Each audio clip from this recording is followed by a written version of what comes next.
Good morning, colleagues and students that are on the platform. So it's the first time that I'm presenting like this in the hybrid format. So it's going to be a little bit difficult, I think, for me, but I'm sure that it's going to become easy. We've got Philip here that's guiding on the process. And I'm using a microphone that's a clip-on. So if you don't hear, so please can you just put it in the chat, and then Philip will sort me out, I think.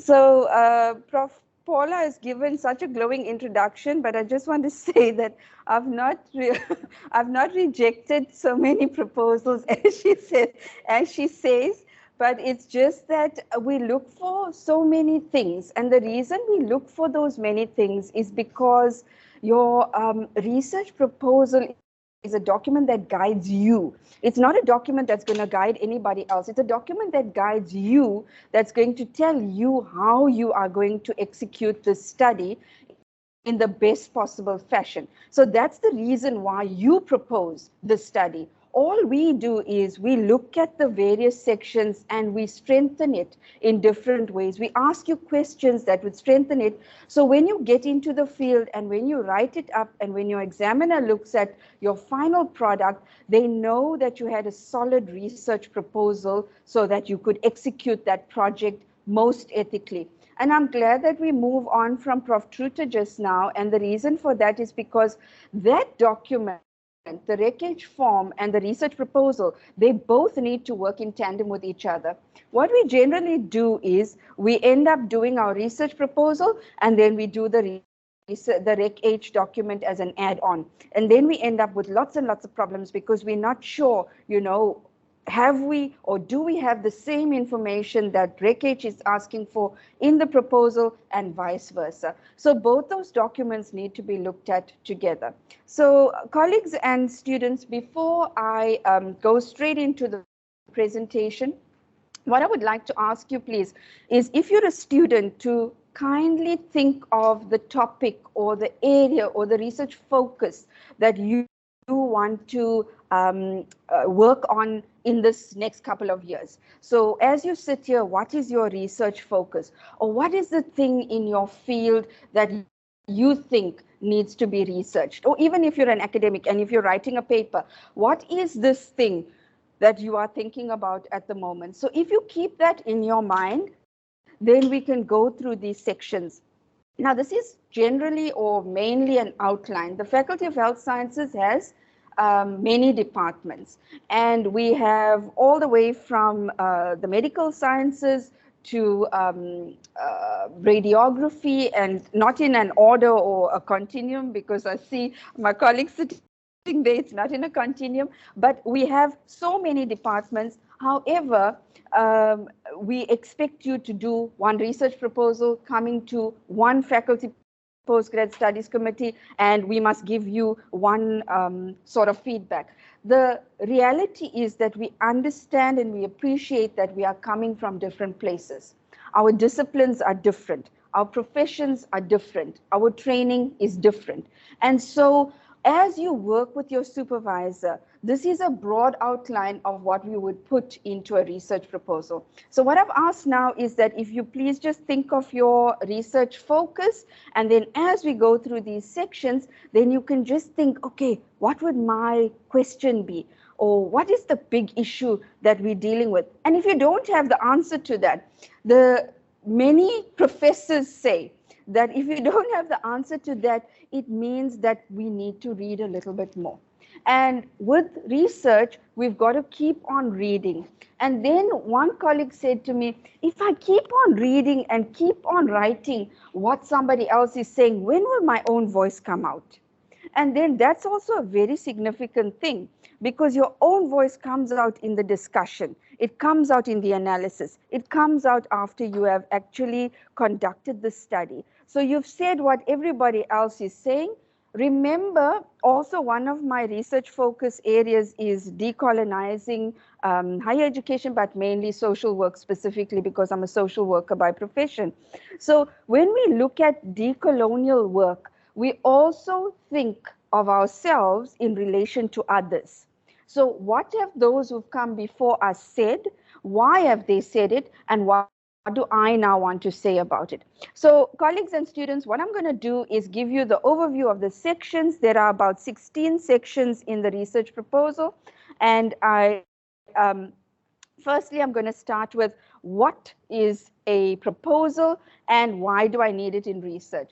So immediately when you think proposal, I think a person on a bended knee with a ring in his or her hand and making this marriage gesture.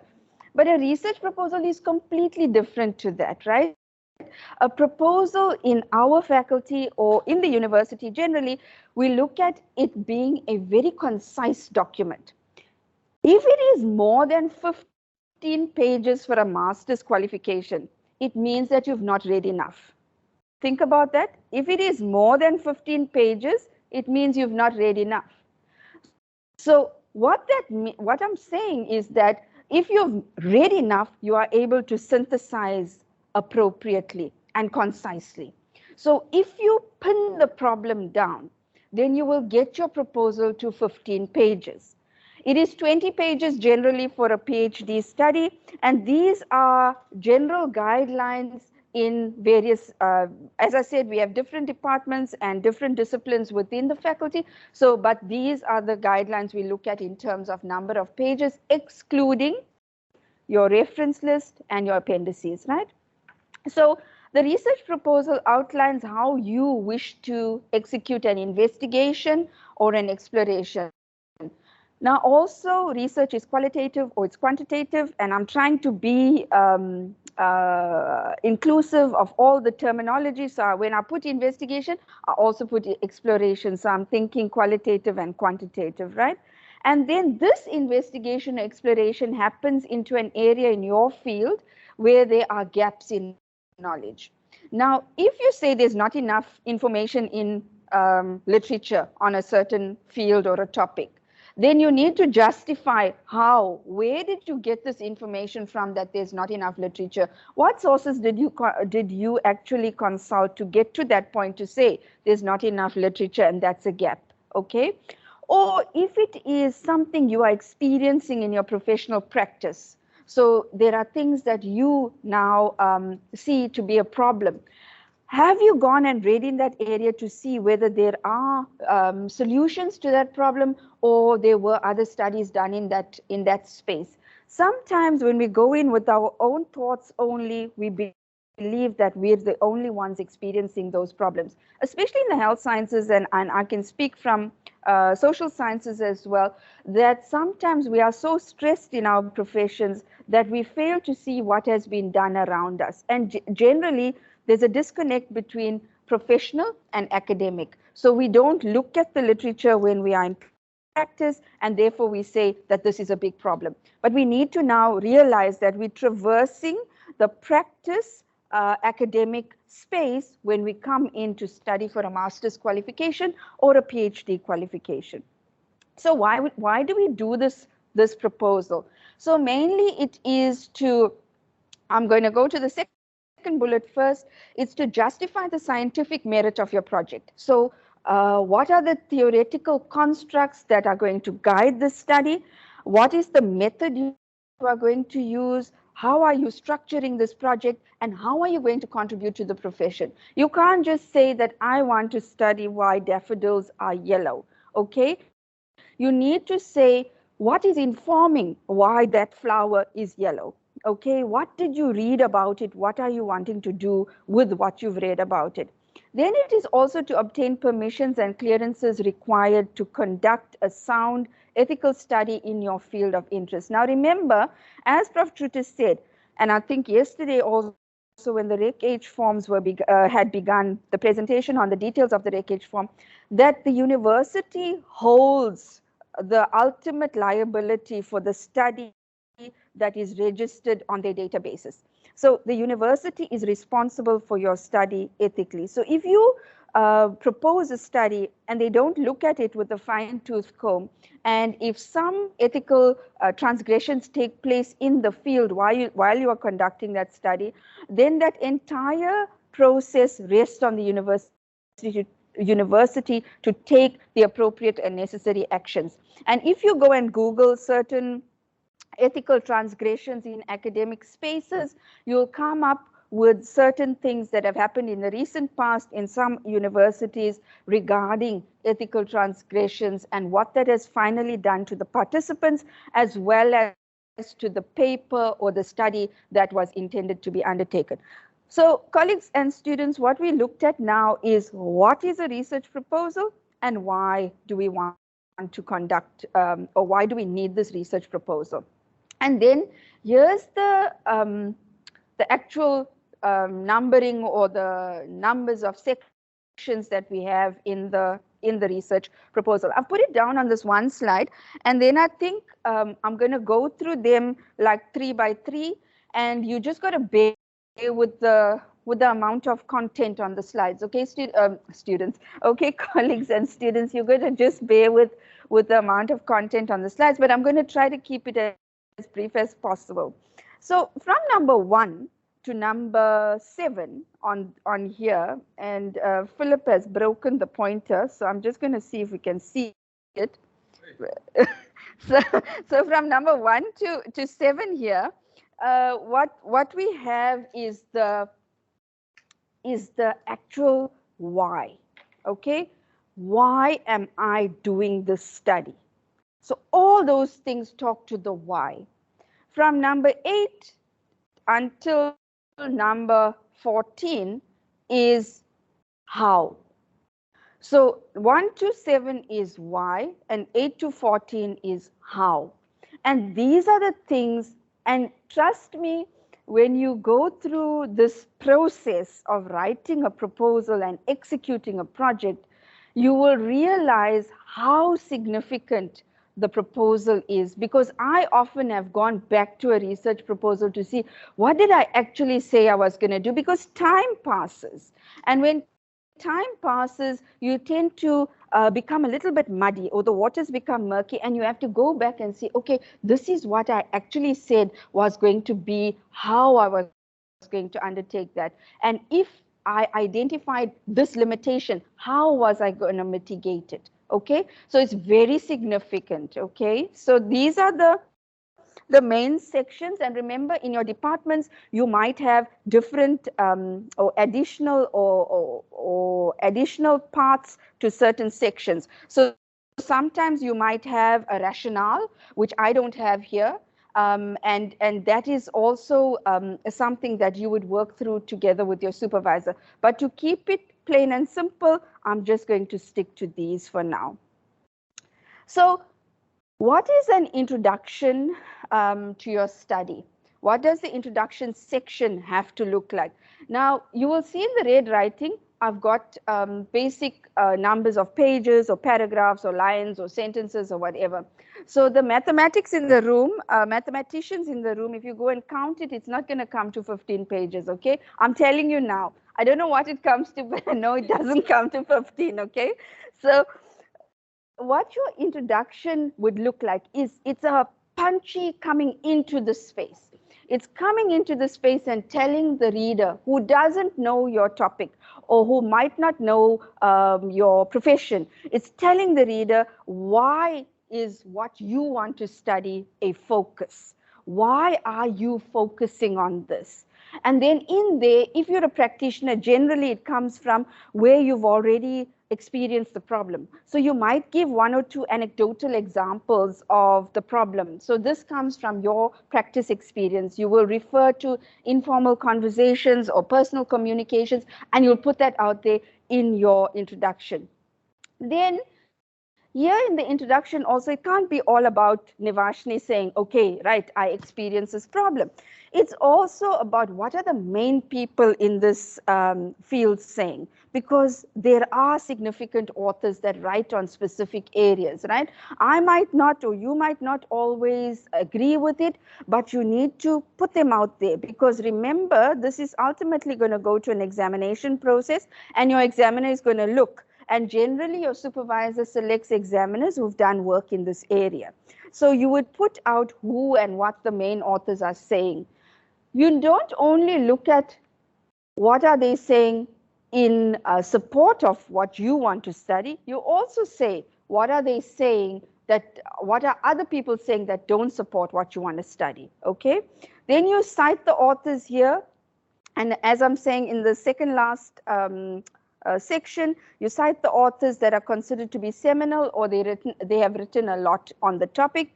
And after you do this, then you answer the so what question. The so what question enables you to give your critical voice. So you've described everything, and now so what? What about it? So usually we see proposals that give us a whole description of what several authors have said, etc., but they don't tell us what does it have to do with the study? What does it have to do with your topic? So remember always, so what? Whenever you write a paragraph, ask yourself, so what? Okay? So then we move to the preliminary literature review, and there it's preliminary. It's not a full, extensive 10-page literature or 20 pages literature review. It's a 3-page literature that you're going to expose. Remember, I'm working on a page having sort of like 3 paragraphs maximum. Sometimes you have, in academic writing, you'll have 2 paragraphs that make up a page because you want to develop an argument. So if you're looking at 3 pages, you're having about 9 paragraphs in your 3 pages, right? You'll highlight the pertinent texts and papers written on this subject. You offer the mainstream and the divergent viewpoints again. Here you go a little bit deeper into that. And then please remember to cite studies that are sort of like 5 years and under. Previously, we used to go for 10 years. Now we're looking at 5 to 7 years because research is evolving. Information is emerging. Knowledge is being produced, and we cannot be stuck in old work that's been done. Sometimes we have to cite the old work, the 20 years and the 30 years and the 40 years, and those are the seminal texts that we would use, but they are not a rule that we would apply to all of the literature. So you can't refer to one author that's written 25 years ago and is constantly, has constantly been cited in your undergrad studies that you're now going to continuously use in postgrad. Look at work that's been done in your field, in your journals, in your field, in the most recent past. Then, so the other parts are talking to why this preliminary literature review is important. It's important because this is what enables you to build the lead up to what this particular area you have chosen is worthy of for a research study. So all this part is why. Remember, I'm saying we're doing from 1 to 7 is the why you want to do this work. So in the preliminary literature review, you've given X, Y, Z authors have said this, this, and this in your field. And now this is the reason why I've come to this problem. But before we go to the problem statement or the problem identification, we look at the concept clarification. And I think in various disciplines, we position this in different places. But I'm positioning it here because now you've already given us a title with certain concepts. You've then given us an intro and a background, and you've given us a preliminary literature which has talked to various concepts, okay? Now you need to tell the reader what are these concepts. Usually we look at the title of the study and we look at the main big words there and we unpack those into what these main concepts are. Guys, it's just thrown some light on me, so I think that I might be brighter now. So we identify the main concepts in your study. So if you are saying an exploration into families' experiences of what do you call it, fractured knees, or I'm saying it like this, and I know there's colleagues sitting here and they'll be saying, how is she referring to our discipline? But if you're looking at that kind of a topic, then what are the main concepts?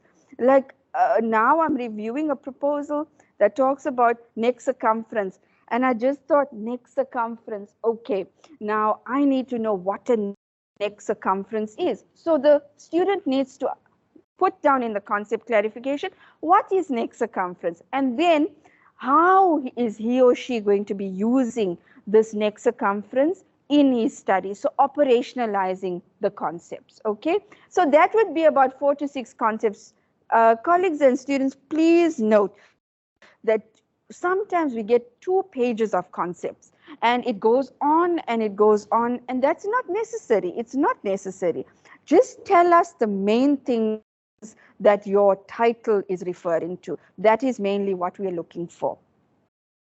So then we move on to the problem statement, and this is the crux of your proposal, because you're synthesizing from your introduction, your background, and your preliminary literature review, and you are putting in your so what, and then you are saying, I have identified this gap. So you will describe the situation briefly, which is ideally in a few sentences. What is the problem you want to investigate? Contextualize this problem geographically, professionally, however, whatever you use to contextualize this problem in your area of work, and explain why is this significant. Then provide some stats to speak directly to your problem, and then you refer to existing literature to underpin and justify the problem. Remember, you've already written 3 pages plus 1 page of background. The reader knows now where we're going. So put it all together in a way that makes it look that you've now seen that X, Y, Z, A, B, C, D, E authors have concluded on this. And then you cite them all, okay? And then EFG, HIJ have said this. And then you say that this is the other viewpoint. And then you say, this is why I'm going to do this study. Colleagues and students, the problem statement, if you're exceeding 2 paragraphs on a problem statement, then you have a big problem with the proposal. You don't have a problem in research, you have a problem with writing this proposal. And if you're able to go to a nightclub or wherever you socializing, and somebody asks you, so what you're doing in the daytime, and then you want to tell them about your research, you must be able to give it to them in 1 sentence. Remember, imagine in a nightclub now you want to give them your problem statement. What's going to happen? They're already under the influence. They must remember that 1 sentence that's describing your actual study that you want to do. So if you're able to get to that, which we usually call a thesis statement, if you're able to get to that, it means that you know exactly, you've pinned it down and you know exactly what you want to do. Colleagues, students, this takes time. You cannot rush this process. It takes time. It calls for a lot of reading. It calls for a lot of talking with your supervisor, with your colleagues in the field, with other people who have an interest in your study, okay? So it calls for iterative working. So you're going to work through it, go back, work through it again. Sometimes you get exhausted. You say, but I gave her what she wanted, and now she's asking for something else. I'm fed up.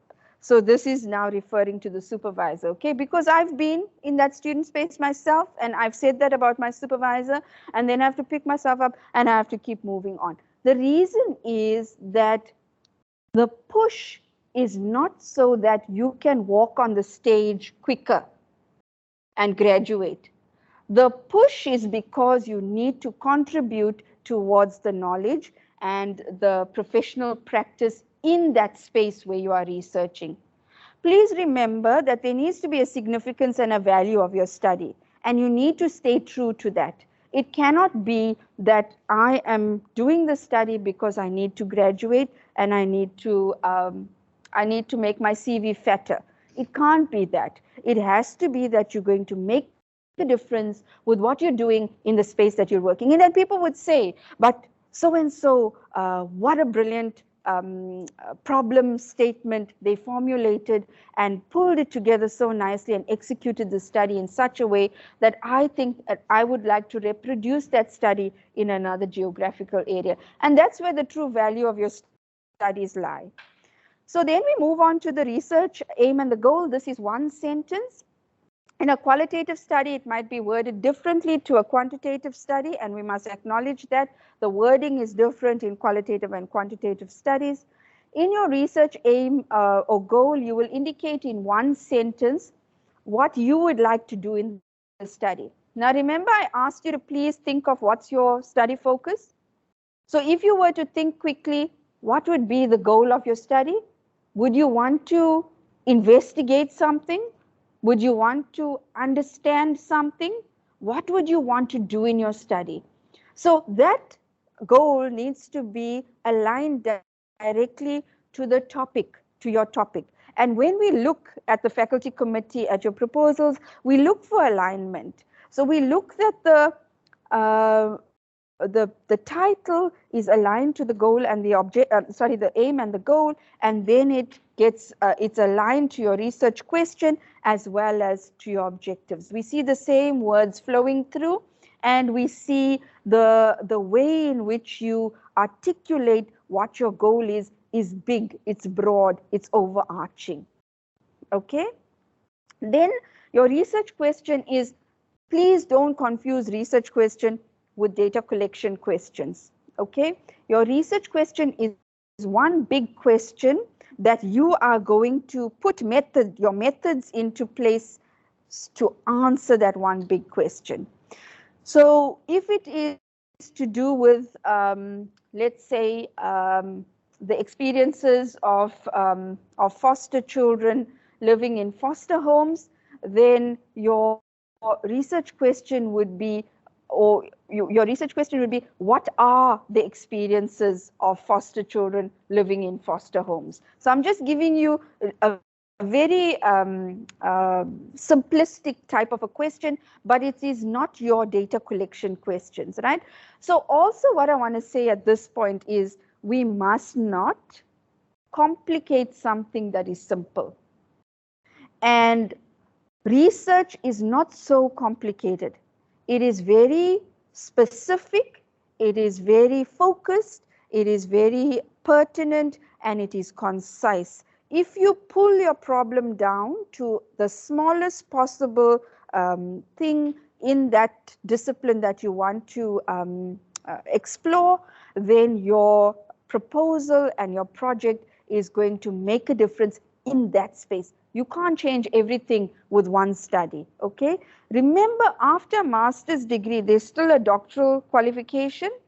After the doctoral qualification, there's still postdoctoral work that you could do. And also, a qualification does not mean that you stop researching. After master's qualification, you still go back into the field and you continue to do the work that you got from the findings of your study. So this is not a full stop once you get one qualification. So just remember that when you're writing, you can't put down everything. And if you write in jargon, that's just going to confuse the supervisor and the committee, and it's going to make you go and redo. Okay, so don't use jargon. Use your words, the words that you've learned in your profession, and the ways in which you speak generally. So don't make it about how someone else is writing. How do you write, and how does your discipline view it? So then on your research objectives, the objectives are the smallest steps that you will embark on to achieve your goal. And usually, you need to have about, or you will have about between 2 and 4 objectives. And that's just a broad guideline that I'm giving you, depending on the scope of your study. But be careful that your wording of your objectives are aligned to the study's title and the goal, okay? And then with your research objectives, what I like to do generally is I ask students, please take your objectives, use that as your basis to formulate your data collection themes.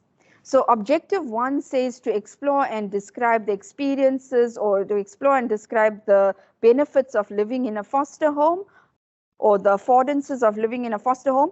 If you have that objective there, what would be your data collection questions aligned to that? So what questions would you go out in the field and ask? Okay, so remember, your objectives is a very significant part of the study, because it's the steps that's going to get you to the actual goal.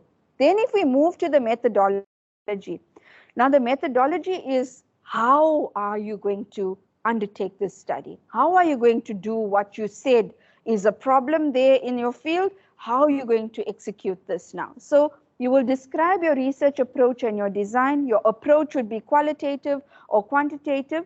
And within a qualitative approach, you might have an exploratory, descriptive, research, design. So your design is how are you going to get your data to meet the qualitative research approach, and I ultimately answer your research question. Then you will introduce your population here. You will say how you will recruit and select the sample and what would be your final sample size, what data collection methods will be used, and then you describe the value of a pilot study and how you are going to use this and how will you arrange and analyze your data. So remember, these are just things that I've drawn from a research proposal and we've put it here. There could be other things that your supervisor and you in your discipline would work through, okay? But these are the main parts of your methodology. So your methodology also needs to align to your objectives and your research question. If it's qualitative, keep your language qualitative. If it is quantitative, keep your language quantitative. In a qualitative study, you cannot have an impact or factors, that kind of thing. You would have more experiences, or you would have understanding, those kinds of words in your qualitative study. Then your reliability, validity, and trustworthiness. This part gives students generally quite a lot of problems because the thinking through it hasn't happened, right? You've not thought through how you would ensure that your study is going to be authentic. Remember, you've gone and read everything everyone has said so far. You've written all that nice literature and the problem. You've got it nailed, and then you've got your objectives, and your supervisor said that's good, and then your methodology is on point. And then you get to the reliability and validity and trustworthiness, and also the next section, which is the ethics, and then you just start copying and pasting. Now, the problem with that is that if you are looking at reliability and validity in a that would be in a quantitative study, and trustworthiness in a qualitative study, you are going to describe how this study is going to unfold in terms of being authentic, being real, understanding the participants from where they are, doing the right things in terms of how you're documenting, how is your study, how will your study be checked. If you say that you've got these transcripts and you've coded them and this is what have come up from it, will you send those transcripts, or will you send the transcript back to the participant to ask the participant, is this a true reflection of what you actually said? Because those are the things that make your study authentic, okay? So please pay attention to this section. Don't just go and copy the 4 constructs of trustworthiness or write a half paragraph on reliability and validity and say that I'm going to address it in my study. Be sure about how you're going to do it. If another researcher wants to do the same study, if he goes to this section, will he or she be able to execute a similar study? Give them reasons to see that they can. Then our ethical considerations, and I'm glad that we moved on the back of Prof. Truter, that here you provide a short description of why ethics is important, and then highlight at least 4 ethical constructs, and she spoke about the 3 main ones from the Belmont report. So you look at respect for persons, beneficence, justice, malfeasance, all of those constructs, but you need to read the Belmont report. It is 4 pages. As Prof said, it's a short document. It's about 4 pages, and it is written in language that is understandable. So you need to say, how will you address this with your participants in your study? Okay, now you look at your Rec H form or your Rec A form together with your ethical considerations sections. They need to talk to each other and they need to match. Now you need to ask yourself the question, if I experience a problem with X, Y, or Z, how am I going to mitigate it? How am I going to overcome it? And you will experience those problems in the field. And you will go back to your proposal and you'll say, oh yes, my supervisor helped me to think through this one, and this is how I'm going to mitigate it, okay? So anticipate these things that would come your way. And Prof. Truter has given some examples, so I'm not going to give you examples. Then I think that this part would be about half a page. So it's not a long section that you're going to write. And then you need to look at the next part, which is the dissemination of the findings. Usually students here, they write the one line to say, I'm going to write a research report, I'm going to write an article, and then I'm going to publish it, with no consideration for the participants who participated in your study. How will you let them know what the findings were of your study? You need to be ethically accountable for how you generated the findings and how you disseminate the findings. So presenting it at a workshop or a conference is fine, but that's for an academic community. What will you do for the participants that were in your study? Will you have a working group session, or will you send out a letter, or will you invite all the professionals in your field and bring them together and then talk through the findings, so that you're not isolating only the participants, but you're bringing together a larger group, you know, so you're being ethical in both ways. So think carefully about that, because that's where the true benefit lies in your study. You've undertaken it for a qualification, but what impact or what difference are you making in that field where you've harvested the knowledge from? Then your budget, and I think Prof. Paula talks a lot about the budget when she sees the budget in the proposals. I'm going to say now she rejects the proposals on the budget side. So the budget is a detailed table of all of the cash you're going to outlay. It's all the cash you're going to outlay in this project. So it's like your transport, your data, your printing, etc. But it's not just transport 10,000 Rand. You need to say, I've learned this from Prof, that you need to say exactly what kind of transport are you using, how much per kilometer will you be expending, and from where to where are you going. Because when you say transport 10,000, like I went back to one of my projects now and I see travel 5,000, and I'm wondering now, where was I traveling for 5,000? Because 2 years ago I wrote that, they released the money now, and for 5,000 Rand, where was I going? So it's very important that you put down what your plan is with your budget as well. And this is in a table format, and then your supervisor will guide you further on which are the things you might be missing. Now remember, printing, binding and all that we don't have any longer at our university because we are submitting electronically. So don't copy from an old proposal and paste it just for the sake of, right? So this is sort of the last part, and I'm nearly at the end here. And the work plan is very important. The work plan was also done in a table format. You'll indicate the activities that you're going to undertake and the corresponding time frame. So, for example, if you say your proposal development is going to take 3 months, then you could say it's from January to March, and then you're going to submit to the departmental committee for presentation in April. Then after that, what would be the steps that you would take to get to the faculty committee? Now, bearing in mind that you're given 6 months within which to submit a proposal to faculty after your registration, okay? You're given a period of 6 months. So that's your first bit of time that you're going to work with. Sometimes you need to adjust. You will adjust as you're going along because life happens. We all human beings in this big space. Life happens, things happen, and our work plan moves. It shifts. The time shifts. So use it as a means to guide you, not as a means to restrict you. So if within the 6 months you've not met these things you've put out, then go back to the drawing table with your supervisor and say, I am here.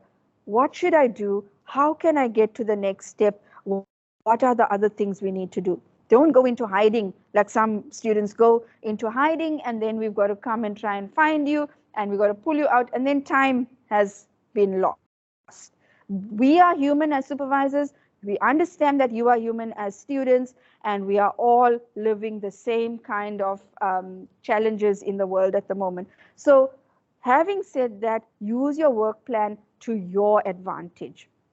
And then sometimes you have a work plan within a work plan, right? So you have like a literature review but you might have theoretical framework for this time, and then literature on something for this time, and literature on that thing for that time. You can have subsections in your work plan if you are making it work well for yourself. Then your conclusion is about a couple of sentences, 3 to 4. A couple is 2, right? 3 to 4. So what did your proposal entail or discuss? So it's bringing it together. Then your reference list, very important. Some call it a bibliography. Your full list of your in-text references must be contained in your bibliography or your final reference list. Remember to use the conventions that are used in your discipline and be consistent. Do not interchange APA with Harvard and this one and that one. And then sometimes we find commas, full stops, ands, and everything written all differently, and then that becomes problematic. Okay? This is the last part. So this is your appendices, colleagues and students. You can read here. We generally have about 5 that we use, and the RecH website details is there, and they're showing me bad language here. Philip is saying 2 MIN. So he's telling me to bugger off. So I'm going to do that now. But these are the appendices we generally look at, and you find the pro formas on the REC website. So colleagues, I think that this is the main part that we come to.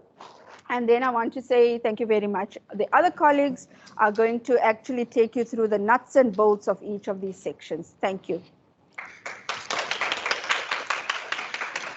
Thank you so much, Dr. Navashni, for that very insightful and interactive session.